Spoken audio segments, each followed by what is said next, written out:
नमस्कार। राष्ट्रहित की आवाज के साथ मैं रवि गर्गवंशी। गोंडा में दबंगों के हौसले हुए बुलंद। मामला गोंडा जिले के मोतीगंज थाना अंतर्गत ग्राम सभा कोल्हुआ भुलैया से है, जहां एक पीड़ित का कहना है, पीड़ित छांगुर सिंह, कि उनके गांव के कुछ दबंग प्रवृत्ति के व्यक्ति जो उनके जमीन के बगल कुछ बंजर की जमीनें हैं उस पर तो कब्जा कर ही रखे हैं, उसके साथ साथ उनके जमीनों पर भी कब्जा कर रहे हैं, जिसको लेकर उन्होंने मोतीगंज थाने पे अनेकों बार शिकायत की। आज 3 सालों से प्रकरण चल रहा है, बार बार वो शिकायत कर रहे हैं और बार बार एफआईआर तक लिखा जा रहा है, लेकिन उस पर कोई कार्रवाई नहीं हो रही है, जिसका उन्होंने कई एप्लीकेशन भी दिया है। एप्लीकेशन हम आप लोगों को दिखाना चाहेंगे। इतना एप्लीकेशन जो पीड़ित परिवार दे चुका है, पुलिस अधीक्षक से लेकर मंडलायुक्त और योगी आदित्यनाथ जी के यहां भी दिया जा चुका है। देखा जाए तो इसमें 100 से 150 एप्लीकेशन होंगे, जो शुरुआत से यहां छोटे तबके से लेकर के उच्च अधिकारियों तक दिया जा चुका है, लेकिन इस पर कोई सुनवाई नहीं हो रही है। जहां एक तरफ योगी सरकार यह दावा करती है कि हम जीरो टॉलरेंस की नीति पर कार्य कर रहे हैं, यहां जो है गुंडा माफिया मुक्त बना रहे हैं उत्तर प्रदेश को, वही इस देखा जाए इस घटना को देखकर ऐसा लगता है कि वही ये भूमाफिया पैदा हो रहे हैं।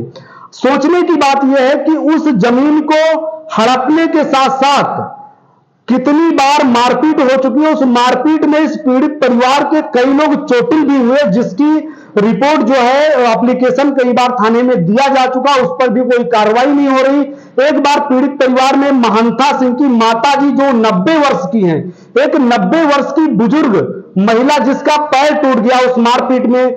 दूसरी बार क्या होता है, इनकी एक बेटी जो कि 22 साल की है, पीका सिंह, उसका हाथ टूट जाता है। तीसरी बार इनकी जो वाइफ है प्रतिमा सिंह, उनका जो है सर फट जाता है और इस पर कोई ठोस कार्रवाई नहीं होती। अगर ठोस कार्रवाई होती तो शायद पीड़ित को आज 3 सालों से दर दर भटकना ना पड़ता, जिस पर कई बार जो है पैमाइश के लिए जो है उप जिला अधिकारी महोदय सदर से जो आदेशित भी हुआ, लेकिन इस पर संबंधित लेखपाल जो है प्रधान प्रतिनिधि पप्पू दुबे से मिलकर के इस जो है प्रकरण पर लिपापोती कर दे रहे हैं, जिस पर कोई भी कार्य और कोई भी सुनवाई नहीं हो रहा है। पीड़ित दर दर भटकने को मजबूर है। आइए हम दिखाते हैं पीड़ित का पूरा बयान जो आपके स्क्रीन पर है।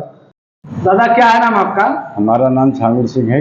कहाँ के रहने वाले? हम थाना मोतीगंज, जिला गोंडा, ग्राम भुलैया, कोल्हुआ के रहने वाले हैं। अच्छा, ये मामला क्या है आपका? मामला ये जमीनी विवाद है। इसमें कई मरतबा मारपीट हो चुकी है, जबकि हमारा NCR ही दर्ज होता है और कोई मामला नहीं थाने द्वारा नहीं होता है, और वो भी 323, 325 तक ही दर्ज किया जाता है, जबकि सर भी फूटा है और कई मरतबा हाथ पैर भी टूटा हुआ है। किसका हाथ टूट गया? हाथ टूटा था हमारे बड़ी लड़की का, जिनका नाम तिनका है। अच्छा, सर किसका फटा था? सर हमारे औरत का फटा था। क्या नाम है औरत का? प्रतिमा देवी नाम है उनका। और हाथ किसका टूटा, पैर किसका टूटा था? पैर हमारी माता जी का टूटा था, जो कि करीब 90-90 साल के उम्र की हैं। अच्छा, ये जो इतने मामले आपके जमीनी प्रकरण को लेकर हो रहे हैं, ये प्रशासन क्या इस पर कोई सुनवाई कर रही है आपकी या नहीं? हमने कई मरतबा एप्लीकेशन दिया, DIG को दिया और उप जिलाधिकारी को दिया, मुख्यमंत्री आदित्यनाथ के यहाँ दिया, कमिश्नरी में दिया। हमारे यहाँ आता है और वो वैसे एप्लीकेशन ही देना हमारे हाथ रहता है, बाकी हमारी सुनवाई कुछ नहीं होती। अच्छा, ये जो जमीनी विवाद है इस पर जैसे मारपीट का है तो आपने दे दिया थाने में, ठीक है, लेकिन जो जमीनी विवाद का मामला है ये तो आपको संपूर्ण समाधान दिवस में देना चाहिए। क्या आपने उसमें एप्लीकेशन दिया है? नहीं। हाँ, संपूर्ण दिवस में हमने भी एप्लीकेशन दिया और मुख्यमंत्री तक के उस जमीन का तो जो संपूर्ण समाधान दिवस में आपने दिया उस पर क्या रिजल्ट आया? उस पर मतलब अधिकारियों ने क्या बोला? अधिकारी का आदेश होता है और कोई नापने तक नहीं जाता है। अच्छा, और जो थाने पर आपने कितने एप्लीकेशन आज तक दिए होंगे? कम से कम 100-125 एप्लीकेशन हमने दिया है, जबकि आज तक की कोई सुनवाई ही हमारी नहीं हो रही है। अच्छा, मतलब आए दिन ये मारपीट आपका होता रहता? हाँ, हम हमेशा मारपीट 2-4-10 दिन के बाद में हो जाया करता है।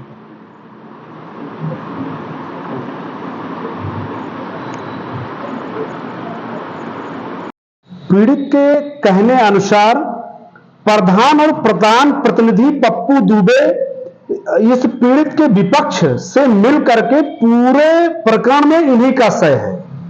अब सोचने की बात यह है कि जहां एक प्रधान और प्रधान प्रतिनिधि एक ग्राम के संरक्षण और विकास की बात जिसको करनी चाहिए, वही प्रधान और प्रधान प्रतिनिधि जो है बंजर जो सरकारी भूमि होता है उस पर कब्जा करवा रहा है और उसकी बंदर बांट चल रही है। उस पर जो है एप्लीकेशन देने पर कोई कार्रवाई नहीं होती, जिसका मुख्य कारण है प्रधान और प्रधान प्रतिनिधि के ऊपर राजनीतिक संरक्षण भी है, जिसकी वजह से पीड़ित को आज 3 सालों से दर दर भटकने को मजबूर होना पड़ रहा है। ये बहुत बड़ी बात है और ये बहुत सोच की बात है कि जहां एक पीड़ित परिवार को न्याय नहीं मिल रहा, 3 सालों से जो है दर दर भटक रहा है और कुछ भ्रष्ट कर्मचारी जो है और कुछ निचले तबके के कर्मचारी जो है मिल करके ऐसे भ्रष्टाचार में लिप्त होकर के और पूरे प्रकरण पर लीपापोती कर रहे हैं, जिससे आज पीड़ित दर दर भटकने को मजबूर है। सेम सिचुएशन क्या होता है, आदेश होने के बाद में लेखपाल और प्रधान प्रतिनिधि पप्पू दुबे के मिली भगत से वो जो है इधर उधर करके टाल मटोल कर दे रहा है।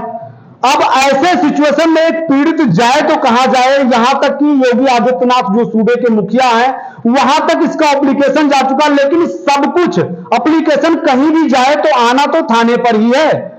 अब जब जैसे ही थाने पर आता है तो ये प्रधान प्रतिनिधि पप्पू दुबे के संरक्षण में और उनकी मिली भगत के कारण जो है यहां थाने पर उनकी राजनीतिक अच्छी पकड़ होने के कारण उस प्रकरण पर लीपापोती कर दिया जाता है, जिससे आज पीड़ित पूरी तरीके से मजबूर हो चुका है आत्महत्या करने पर। उस वीडियो में बोला भी है कि मैं आत्महत्या कर लूंगा अगर उसको कुछ होता है। तो ये पीड़ित का पूरा मामला जो है कहीं ना कहीं प्रधान और प्रधान प्रतिनिधि के ऊपर ही जाता है और इसका पूरा जिम्मेदार जो है थाना प्रभारी मोतीगंज होंगे।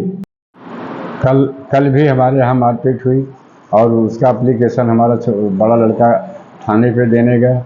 जब उसके बाद में थाने के लोग बोलते हैं कि आपका एप्लीकेशन ही नहीं आया, जबकि उसकी डुप्लीकेट कॉपी हमारे पास है।